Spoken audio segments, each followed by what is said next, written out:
Goeiemôre almal. Dit is vandag Maandag 10 Augustus en hierdie week gesels ons oor hoe God vir my en jou deel maak. Vanoggend lees ek vir ons Genesis 3 vers 6 tot 9. Die vrou sien toe dat die boom goed was om van te eet, dat dit 'n lus was vir die oog en dat die boom begeerlik was om 'n mens insig te gee. Sy het van die vrugte daarvan geneem, dit geëet en ook vir haar man by haar gegee, en hy het geëet. Albei se oë het oopgegaan en hulle het besef dat hulle naak is. Hulle het vye blare aangegryp en vir hulle lendeskorte gemaak. Hulle hoor toe die geluid van die Here God wat in die tuin rondstap in die middagkoelte. Die mens en sy vrou het vir die Here God weggekruip tussen die bome van die tuin. Die Here God het na die mens geroep en vir hom gevra: "Waar is jy?" Ons begin deur God se hart te leer ken in Genesis. Hy skep nie net en tree uit sy skepping uit nie.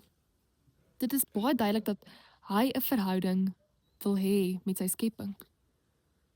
God skep juis vir homself 'n ruimte om saam met sy skepping te wandel. En terselfdertyd skep God ruimte vir sy skepping om saam met hom te wandel. En ek dink dit is seker een van die grootste sondes in Genesis. Nie die appel of Eva nie, nee.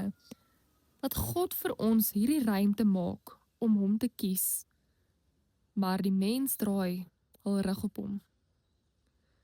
Sien, God wil hê elkeen van ons moet behoort. Behoort aan mekaar, maar bo-als behoort aan hom. God roep uit na ons en vra: "Waar is jy?" En ons moet net die vrymoedigheid hê om te antwoord: "Hier is ek." Kom ons bid saam. Here Jesus, baie dankie dat ons vanoggend kan hoor dat U die God is wat skep, maar nog meer dat U die God is wat met U skepping 'n verhouding wil hê. Here, dankie dat ons dit weer eens kan hoor en dat ons dit ook kan aanvaar. Here, vandag wil ons net weer eens sê, ons is lief vir U. Amen.